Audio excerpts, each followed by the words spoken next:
सागर की गहराइयों से लेकर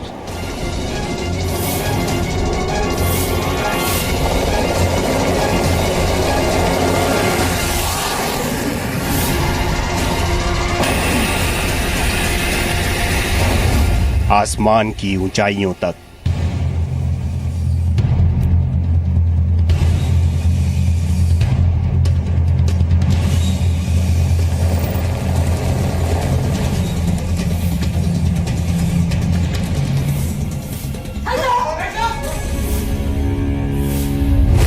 ये नौसेना की ताकत है।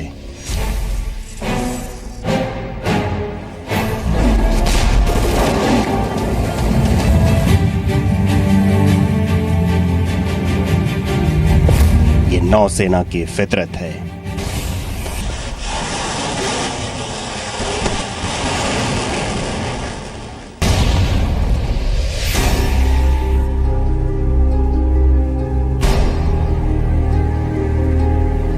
Sighted enemy warship. Dive, dive, dive. सात समंदर के लिए धड़कता है जिसका दिल,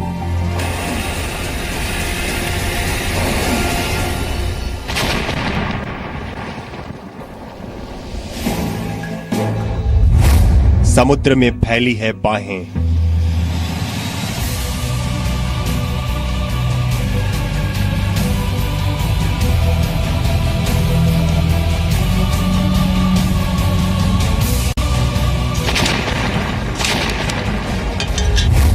आकाश में है निगाहें,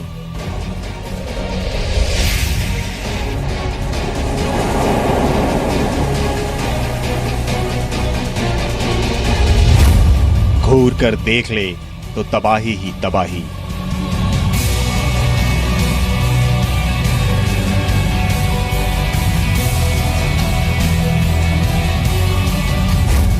दुश्मन तो अभी डर जाता है देखकर सिर्फ अंगड़ाई।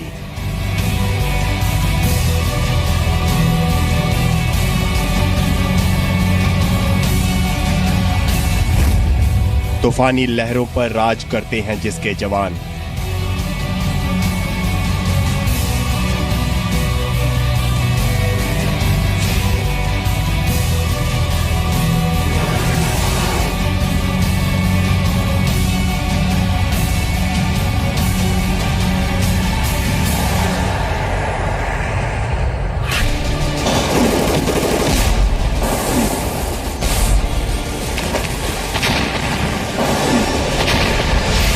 हर मुश्किल में महफूज है देश की आन बान शान।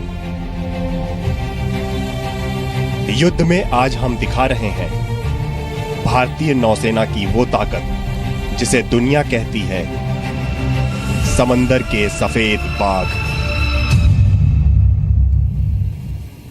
जी, हम बात कर रहे हैं भारतीय नौसेना की फ्लाइंग फ्लीट की, वो ताकत जिसने देश की समुद्री सरहदों में दुश्मन के लिए नो एंट्री का बोर्ड लगा दिया है।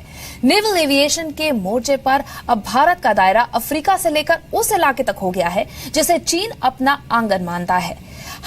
सी हैरियर भले ही रिटायर हो चुका हो, लेकिन अब उसकी जगह एक ऐसा विमान नौसेना का नायक बन चुका है जिसकी गरज हिंद महासागर के पार भी सुनाई देती है।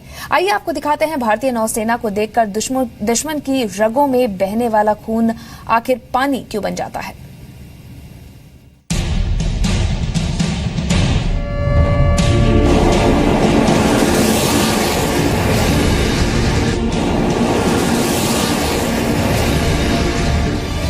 ये गरज,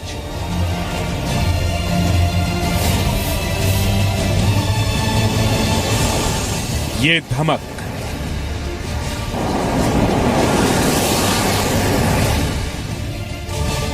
ललकार रही है भारतीय नौसेना। है हिम्मत तो सामने आए दुश्मन। ये है देश की फ्लाइंग फ्लीट का भविष्य।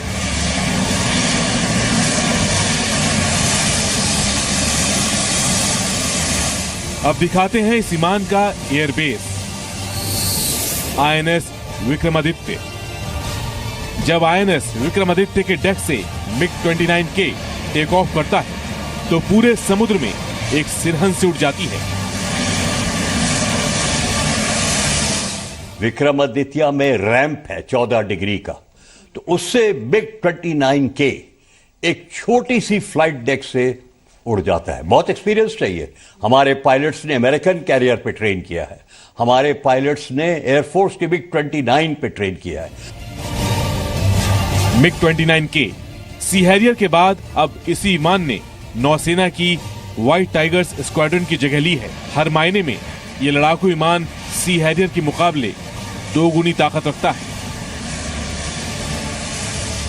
इसको मॉडिफाई किया गया है, उसका नोज को पोजीशन थोड़ी लोअर की गई थी और ये सेकंड मॉडिफिकेशन थी ताकि विजिबिलिटी रिक्वायरमेंट्स जो हैं नेवल पायलट की वो पूरी की जाएं। सिर्फ तसव्वुर कीजिए, अगले कुछ सालों में जब हिंद महासागर में भारतीय नौसेना के 3 एयरक्राफ्ट कैरियर टहल रहे होंगे तो दुश्मन दुनिया के इस हिस्से में झांकने की कोशिश भी करने से पहले 100 बार सोचेगा। और हथियार एंटीशिप, उसके ऊपर मिसाइल्स हैं KS-35 जो शक्तिशाली है। इंटरसेप्शन के लिए उनके पास हथियार हैं। तो अब एयरक्राफ्ट कैरियर विक्रमादित्य अपनी टास्क फोर्स के साथ एक शक्तिशाली वर्ल्ड क्लास टास्क फोर्स बन गया है। आपको दिखाते हैं भारतीय नौसेना की फ्लाइंग फ्लीट के वो 3 एयरबेस जो देश की नेवल पावर में ऐसा पंच साबित होंगे कि दुश्मन नॉकआउट हो जाएगा।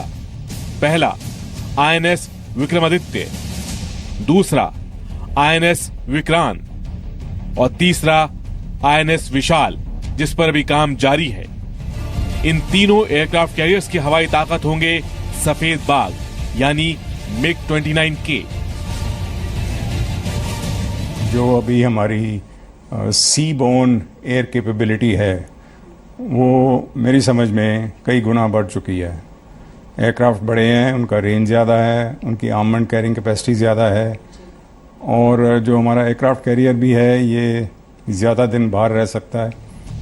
हाल ही में भारतीय नौसेना ने सी हैरियर जमजेट को रिटायर किया है। पहले INS विक्रांत और INS विराट पर तैनात रहे सी हैरियर ने 33 साल तक देश की समुद्री सरहदों की हिफाजत की। वीटॉल यानी वर्टिकल टेक ऑफ लैंडिंग की खूबी वाले इस विमान से लैस होना किसी भी नौसेना के लिए गर्व की बात कही जा सकती है। ये बहुत जबरदस्त है हवाई जहाज है। मेरे ख्याल मेरे पास 49 आ गए हैं गोवा में, करीब 30 बिल्कुल ऑपरेशनल है। मुश्किल है उसको ऑपरेशन कराना और प्रैक्टिस करने के लिए गोवा में एक शोर बेस्ड टेस्ट फैसिलिटी हो गई है। लेकिन सी हैरियर का वक्त पूरा हो चुका था।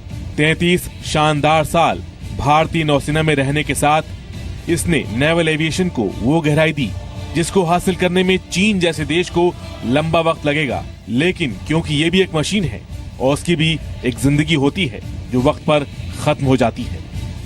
जो ब्रिटिश नेवी में ये कोई हमारे से 10 साल पहले उन्होंने फेज आउट कर दिया था और अभी तो मैन्युफैक्चरर्स ने भी उसके पार्ट्स वगैरह बनाने बंद कर दिए थे। तो अभी टाइम आ गया था क्योंकि हमारे पास बड़ा कैरियर आ गया है और हमें एयरक्राफ्ट चाहिए थे विद ग्रेटर कैपेबिलिटी।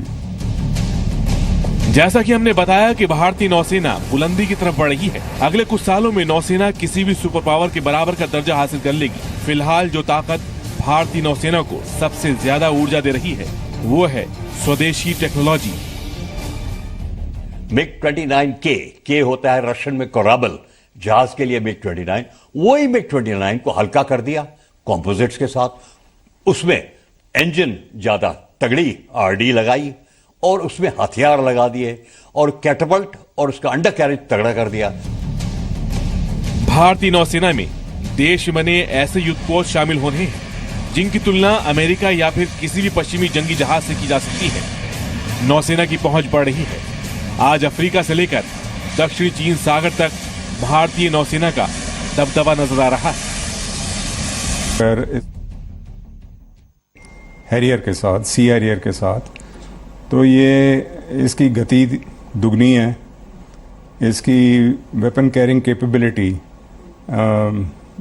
दुगनी से ज़्यादा है इन टर्म्स ऑफ वजन, और जितने पॉइंट्स हैं विंग्स के ऊपर इसके तकरीबन, जहाँ तक हमें याद है, कोई 13 पॉइंट्स हैं सी हारियर के 5 पॉइंट थे। भारतीय नौसेना की निगाह MiG-26K के अलावा एक और विमान है जो स्वदेशी टेक्नोलॉजी की मिसाल है। हम बात कर रहे हैं तेजस लड़ाकू विमान की, जिसका नेवल वर्जन तैयार हो चुका है और फिलहाल उसकी टेस्टिंग चल रही है। आइए देखते हैं कि किस मुकाम पर पहुंच चुका है वो और कब वो भी भारतीय सेना की फ्लाइंग फ्लीट का हिस्सा बनेगा। सी हैरियर विदा हो चुका है और MiG-29K अब भारतीय नौसेना की हवाई ताकत का बैकबोन बन चुका है। बड़े बदलाव के दौर से गुजर रही भारतीय नौसेना की फ्लाइंग फ्लीट अगले कुछ सालों में स्वदेशी ताकत से भी लैस हो जाएगी। लाइट कॉम्बैट एयरक्राफ्ट तेजस का नेवल वर्जन अब टेस्टिंग के दौर से गुजर रहा है।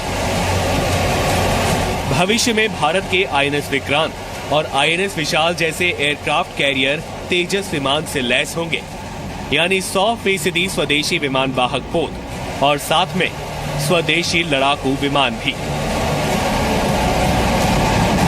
तेजस के नेवल वर्जन पर गोवा में टेस्टिंग की जा रही है। प्रोजेक्ट से जुड़े इंजीनियर और अधिकारियों को पूरा यकीन है कि तेजस अब 200 मीटर की डेक यानी एक एयरक्राफ्ट कैरियर से उड़ान भर सकता है। अगले 3-4 साल में तेजस ऑपरेशनल हो जाएगा। एयरफोर्स में तो इस साल पहला स्क्वाड्रन बन रहा है। अब उसमें दम लगा दें तो जरूर हिंदुस्तान एयरक्राफ्ट और आडा कह सकते हैं कि हमने भारत को अपना फाइटर दे दिया है। दिसंबर 2014 में तेजस के नेवल वर्जन ने 300 मीटर की हवाई पट्टी से स्की जंप किया था। इस कामयाब उड़ान के साथ यकीन हो गया कि तेजस का नेवल वर्जन प्रोजेक्ट सही ट्रैक पर है। DRDO और ADA का मानना है कि तेजस के फ्लाइट कंट्रोल सॉफ्टवेयर को बेहतर बनाने के साथ इसकी क्षमता और बढ़ाई जा सकती है। दरअसल नौसेना तेजस को 3.5 टन के पेलोड के साथ उड़ान भरने के काबिल देखना चाहती है। प्रोग्राम काफ़ी देर हो चुकी है, डिले हो चुका है और लगभग 15 साल डिलेड है ओरिजिनल टारगेट से। तो उम्मीद है कि अभी जो प्रॉब्लम्स आए थे सामने उनको एड्रेस किया गया है और हमें होप है कि ये जल्दी सर्विस में आ जाए। अभी तेजस के नौसेना अवतार के 2 प्रोटोटाइप को परखा जा रहा है और अगले साल तक इसके मार्क 2 वर्जन को भी टेस्ट किया जा सकता है। ब्यूरो रिपोर्ट, ज़ी मीडिया।